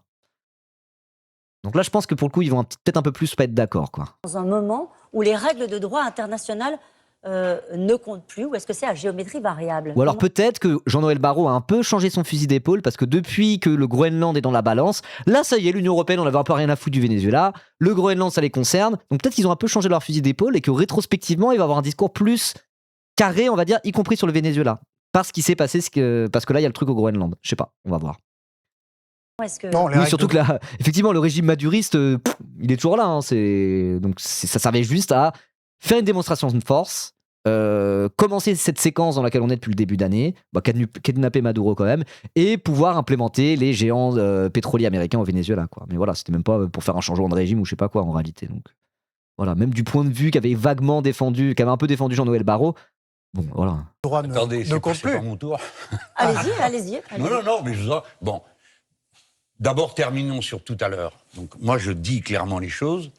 En toutes circonstances, nous nous opposerons à la guerre contre les Chinois. Nous pouvons faire un bon accord. Deuxièmement, comme l'a dit M. Barrot, et je partage son avis, les trois ne sont pas sur le même plan. Donc, réfléchissons. Ouais. Notre intérêt est de terminer le plus vite possible la guerre d'Ukraine et que les Russes sortent d'Ukraine et qu'on ait des garanties mutuelles de sécurité. Nous, Européens, et surtout, M. Barrot, je pense qu'on pourrait se comprendre là-dessus. Il faut réintégrer la Russie dans le concert européen. On va en parler. Non.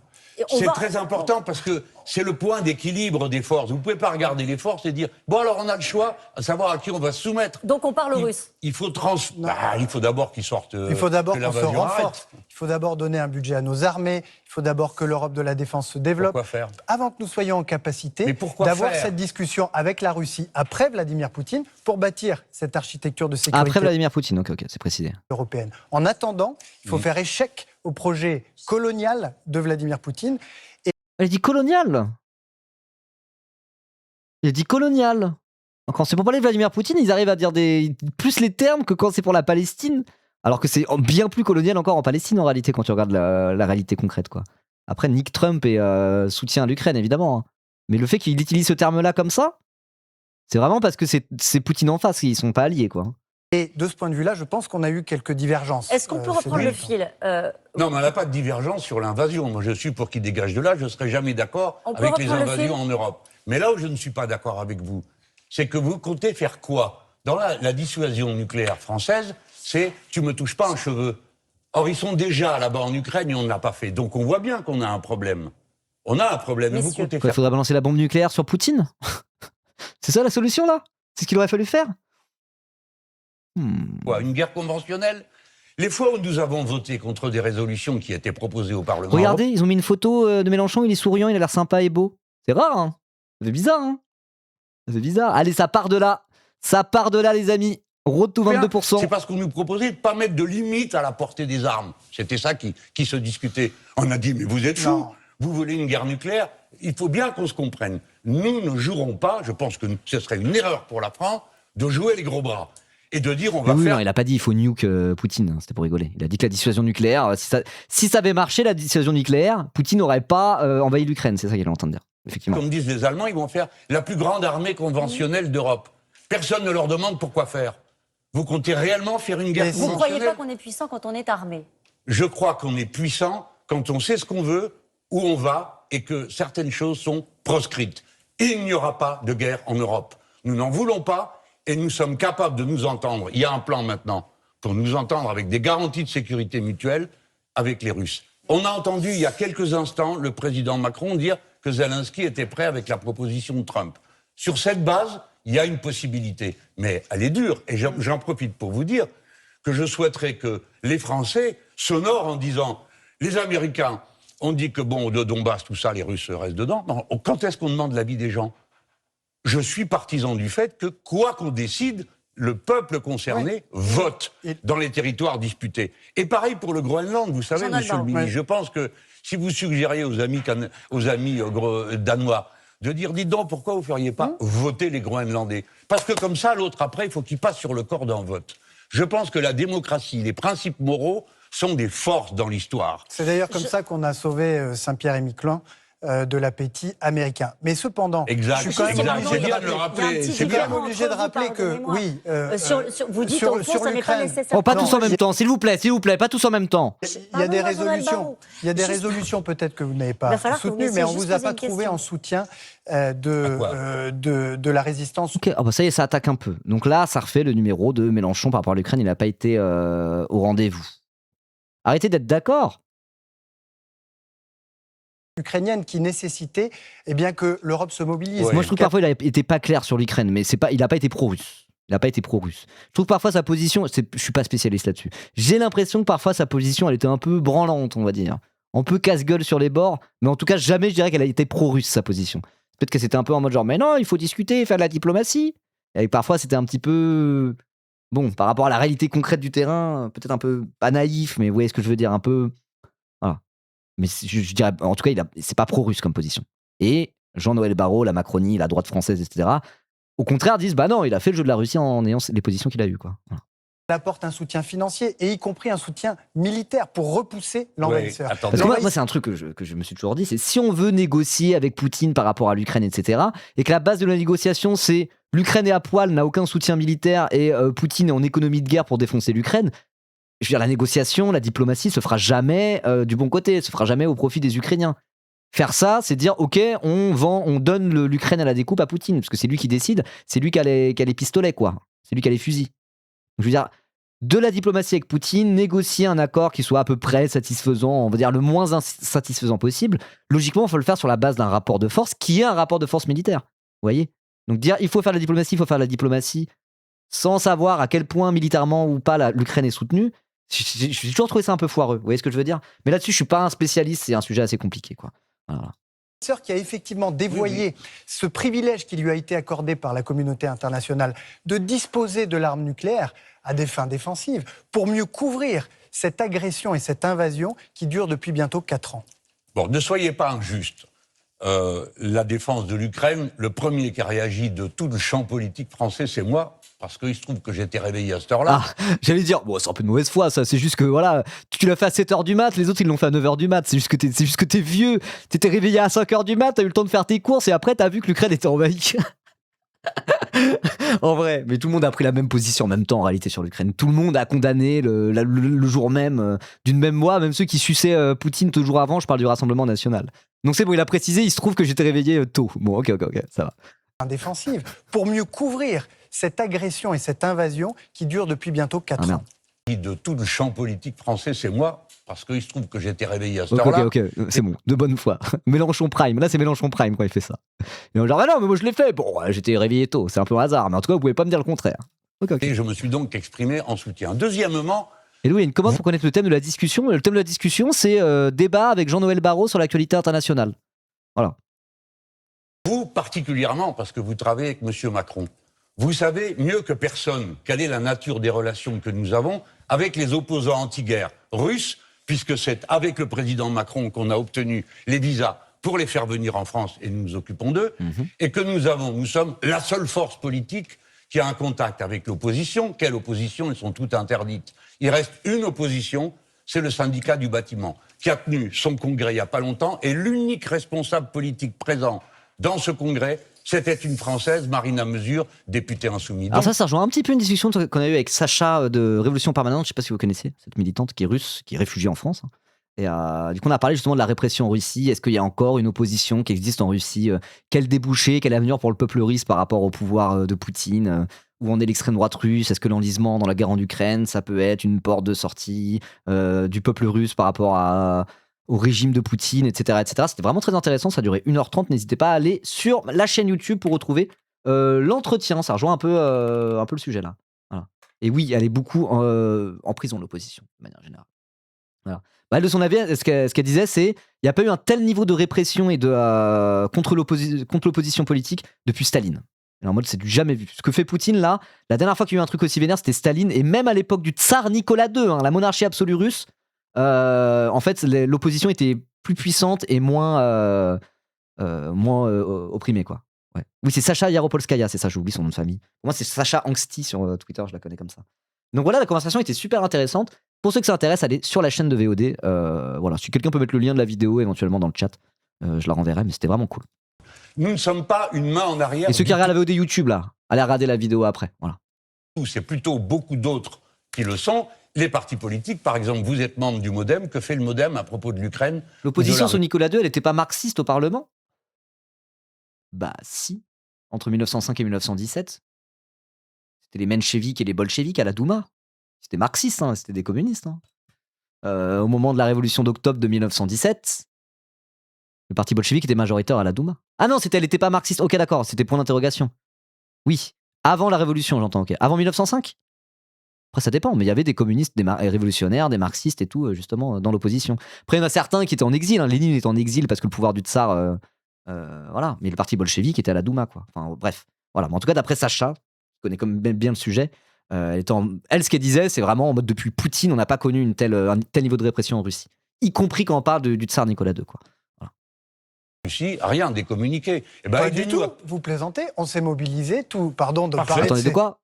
Enfin, ils sont pas d'accord. Les partis politiques, par exemple, vous êtes membre du MoDem. Que fait le MoDem à propos de l'Ukraine ou de la Russie? Il est au MoDem, Jean-Noël Barrot, de base? Je sais pas qu'il est au MoDem, ok.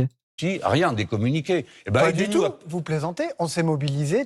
Pardon de parler de ces histoires de on parle pas des modems, on parle du MoDem. Arrêtez. C'est pas méprisable. Arrêtez de faire semblant de pas comprendre.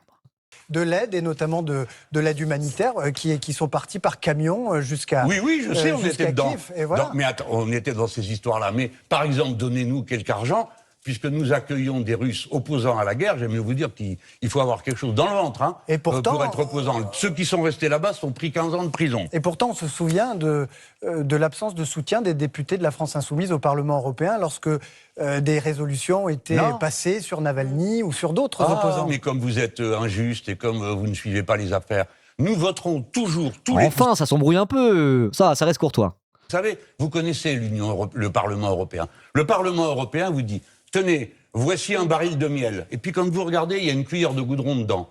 À chaque fois, c'est des choses très nobles, très justes, sur l'indépendant, le droit à disposer de soi-même. Et puis après, il y a les armes que l'on fournira n'auront pas de limite de portée. Au fou, vous voulez une guerre nucléaire, il n'en est pas question.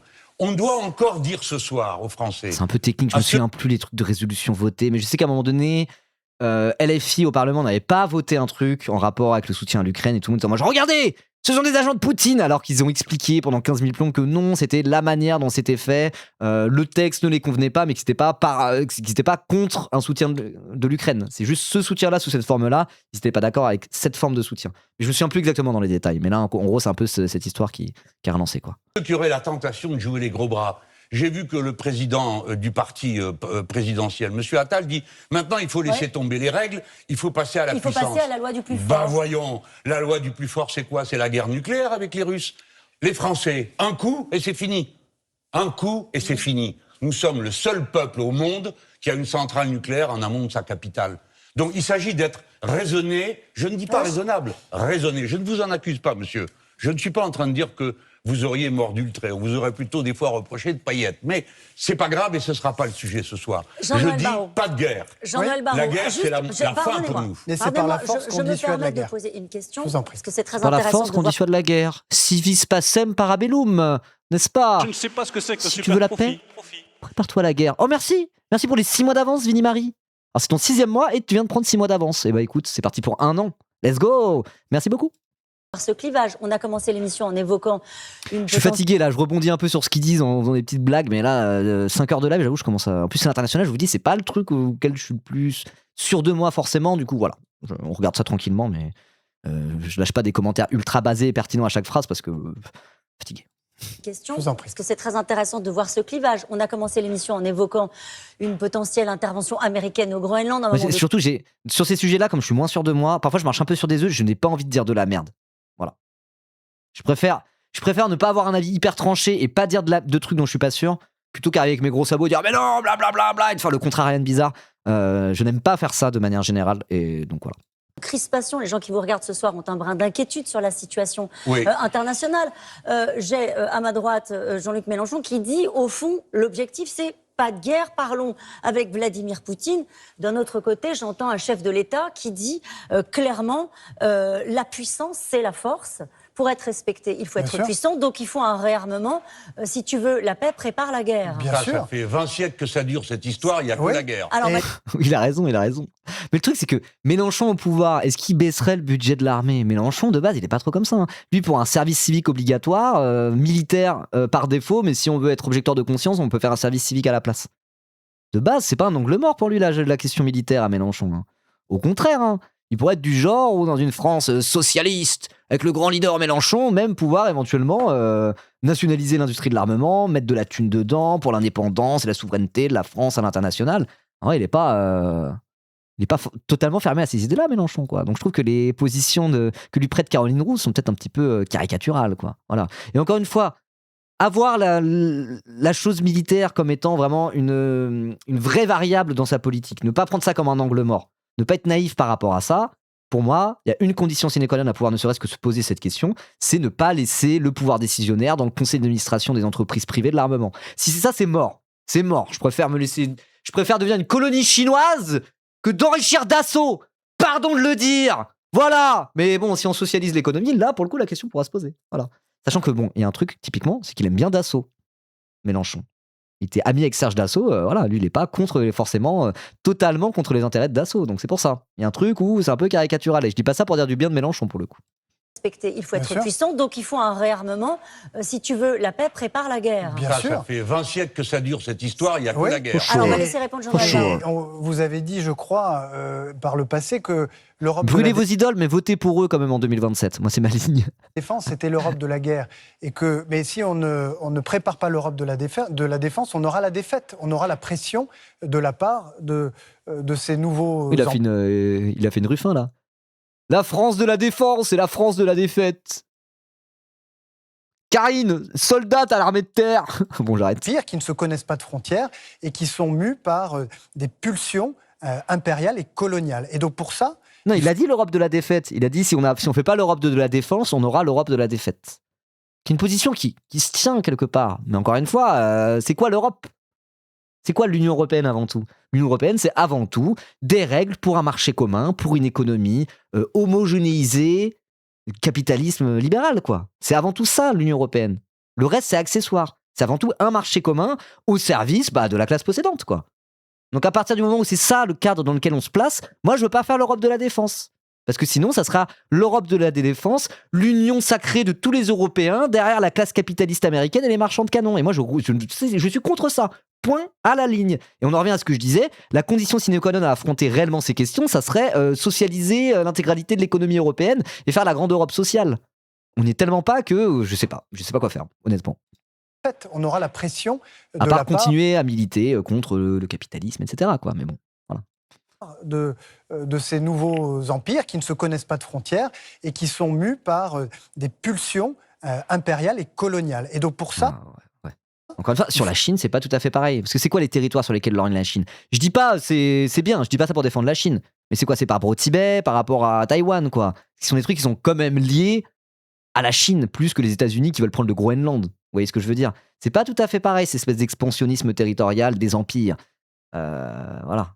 Après, on pourrait dire pareil de la Russie avec l'Ukraine. On pourrait dire, mais non, Poutine, il pense que l'Ukraine devrait faire partie de la Russie, parce que, voilà, ils parlent la même langue, machin bidule. Donc en vrai, l'argument, il est un peu foireux.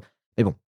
Vous voyez ce que je veux dire ? Celui d'Idos. D'abord acter que c'est la loi du plus fort qui régit les relations internationales et nous protéger contre toute atteinte. Bien sûr, bien sûr. Mais ça ne se limite pas. Il y a une différence entre l'acter et se dire on va se contenter de ça. Tu peux te dire le droit international est mort, c'est la loi du plus fort, dont acte.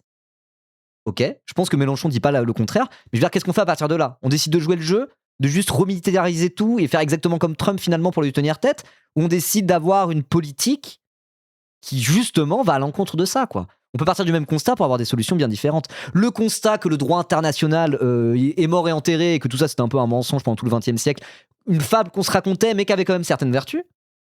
Je veux dire, partir de ce constat-là, on peut être d'extrême gauche, d'extrême droite, centriste, tout ce qu'on veut, et partir du même constat. La question c'est qu'est-ce qu'on fait à partir de là, quoi. Voilà. On est d'accord. Non, les principes du droit international, nous y restons fidèles. Nous y restons fidèles, nous les défendrons toujours. Mais les velléités d'annexion territoriale sont mauvaises quelles qu'elles soient. Moi, je suis assez d'accord. Nous considérons qu'ils ne sont pas d'ailleurs nés il y a 80 ans, mais qu'ils sont nés au travers d'un lent processus de maturation européenne et qui sont les seuls susceptibles de garantir la paix et la stabilité. Mais alors pourquoi vous n'avez pas une seule fois convoqué l'ambassadeur de M. Netanyahou alors qu'il se passe ce qui se passe aujourd'hui à Gaza et ce qui s'est passé avant ? Il vous a fallu 2 ans pour vous décider à reconnaître l'État de Palestine. C'était une erreur. Mais personne ne l'avait fait avant, ni des gouvernements de droite. Bon, d'accord, ok, t'as laissé 150 000 morts palestiniens et enfants démembrés et morts de famine avant de le faire, mais t'as été le premier à le faire. Oui, cet argument-là, oui, ok, très bien, mais une fois que t'as dit ça, t'as rien dit, quoi. ni de gauche, non, mais vous avez ni les raison. gouvernements auxquels Et vous alors, avez c'est pas une participé. excuse. Pendant 2 ans, on s'est payé une horreur qui continue d'ailleurs, parce que le cessez-le-feu n'est pas respecté. Attendez, monsieur Barrot, il y a un point. Et je terminerai sur le droit C'est la, international. c'est la c'est fin. très C'est la important. fin de ce Nous débat. sommes Ah, mais d'accord. laisse-les débattre, toi, c'est bon, pour une fois qu'il y a un débat à peu près intéressant à la télévision. On fait durer que 23 minutes. Pourquoi ça durait pas 1 heure déjà? C'est quoi ce délire? Pour dire que le droit est une force. Oui ou Le non? droit est Bien une sûr, vous force. serez Est-ce que avec ça moi. peut être le mot de la Bien fin? sûr. Le droit est une force? Bien sûr, mais c'est la aujourd'hui- force morale de la France. Mais aujourd'hui, il n'est plus appliqué. Et donc, notre Ben déjà, nous, on responsabilité, commence par c'est de l'appliquer. nous défendre contre ces nouveaux empires. Notre responsabilité aussi, à nous, France, c'est de réformer les institutions qui sont les gardiennes de ce droit pour qu'elles redeviennent efficaces et pour que le droit puisse être enfin Oui, mais respecté. enfin, un truc Merci bien avec le messieurs, Mexique, là. merci d'avoir accepté d'échanger Ok. sur la C'est- situation c'était trop court, c'est internationale. Merci vraiment, sincèrement, de l'avoir fait avec autant de sérénité. Ok, vous voulez regarder une vidéo sur Céleste maintenant? Character will feel stiff. Non. Ok, c'était intéressant, c'était intéressant. C'était intéressant de voir aussi cette espèce de mise en scène médiatique avec Mélenchon qui, dans ce rôle-là, ça marche bien. Hein. Je pense qu'il y a des téléspectateurs qui ont pu peut-être voir ça et dire c'est pas un fou furieux le Méluche au final. Voilà, il est courtois, il respecte la fonction du ministre des Affaires étrangères, voilà. L'heure est grave, il est responsable car c'est un véritable homme d'État au fond, le Méluche. Je pense qu'il y a des téléspectateurs qui ont vu ça et qui étaient en mode genre en fait, c'est pas le zinzin qu'on nous vend à longueur de journée, quoi. Voilà, moi, c'est le truc que j'observe le plus à travers ce débat. Sans ça, ouais, bah, c'est compliqué. Hein. C'est compliqué.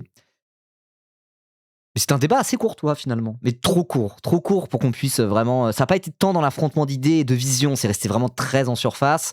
Et à part pour Mélenchon montrer son sérieux là-dessus, etc., et d'être déjà en pré-campagne, j'ai pas forcément de grandes conclusions à tirer de ce débat. C'était trop court, c'était vraiment trop court. Mais c'était intéressant. C'était cool. Même mes collègues cadres ont dit que Mélenchon les a impressionnés. Ah ouais, est-ce qu'il y en a dans le chat, effectivement, c'est intéressant ça, qui ont eu des retours de gens qui sont pas des gauchistes, qui aiment pas trop Méluche, etc., qui ont vu le débat et qui sont un peu en mode genre, oh, en vrai, il y en a d'autres qui ont vu ça un peu? Est-ce qu'il y en a qui ont des témoignages comme ça? Est-ce qu'il y en a votre daronne là, votre daronne de 60 ans, qui aime pas Mélenchon? Oh, il est chiant. Et ils ont vu ça, ils étaient en mode genre, oh, en vrai, oh, il est moins pire que ce que je pensais. Vous avez des petits témoignages qui vont dans ce sens-là? Ça m'intéresse. C'est bien. Jean-Noël Barrot qui légitime la France islamiste. Bah de fait, ce genre de format légitime un peu plus la France insoumise, quoi. C'est juste qu'il y a un tel niveau de propagande de la part de la droite et de l'extrême droite et de tout leur relais médiatique, c'est-à-dire 80% de la sphère médiatique, qu'on est vraiment habitué à ce que ça soit le diable Jean-Luc Mélenchon. Mais dans ce cadre-là, en vrai, il y a un côté où les masques tombent. Je pense que même une partie des macronistes, en réalité, savent que Mélenchon n'est pas le zinzin qui décrivent. Tout ça, c'est un jeu de posture, tout ça, c'est un jeu politique pour tenter de le diaboliser et de le mettre hors jeu, quoi. Mais je suis certain qu'un Jean-Noël Barrot, il sait très bien qu'il y a une diabolisation par ailleurs de Jean-Luc Mélenchon. Et justement, dans ces moments-là de trouble, le Jean-Luc Mélenchon, homme d'État, qui connaît très bien la Ve République, plus jeune sénateur de France à l'époque, au début des années 80, qui a été quand même ministre de l'éducation professionnelle sous Jospin en 2001, machin bidule. Je veux dire, les gens qui sont des politiciens professionnels savent très bien que Mélenchon, c'est aussi ça et qu'on en fait tout un foin avec cette espèce de diabolisation, quoi. C'est pour ça que, justement, ce genre de débats peuvent exister malgré tout et qu'on a oublié qu'en fait, Mélenchon pouvait être dans ce rôle-là à la télévision française et que quand il est dans ce rôle-là, bon, en vrai, c'est tout à fait entendable et il passe pas pour un zinzin, quoi. Voilà. Donc moi, je suis content parce que tout ça participe à cette entreprise finalement de normalisation de Mélenchon et à travers Mélenchon, la France insoumise et à travers la France insoumise, la gauche française. Voilà, c'est reste comme ça la finalité. C'est pas juste par pure allégeance. Je ne sais pas ce que c'est que le super profit. Et fan-clubisme et zinzinsoumisme que je dis ça. C'est que derrière la France insoumise, il y a les idées de gauche en France, quoi. Et c'est ça qui est le plus important. Donc tout ça participe finalement à une normalisation de nos idées qui sont diabolisées et discréditées en permanence, quoi. Voilà. Donc moi, ça serait ça plutôt la conclusion que j'ai envie de dire de ça. À voir comment ce genre de débats vont peut-être pouvoir se généraliser ou non. Et comment des positions de gauche un peu différentes vont aussi pouvoir se normaliser, quoi. Voilà. Et si vous regardez ça sur YouTube, n'hésitez pas à vous abonner, bien sûr. Let's go!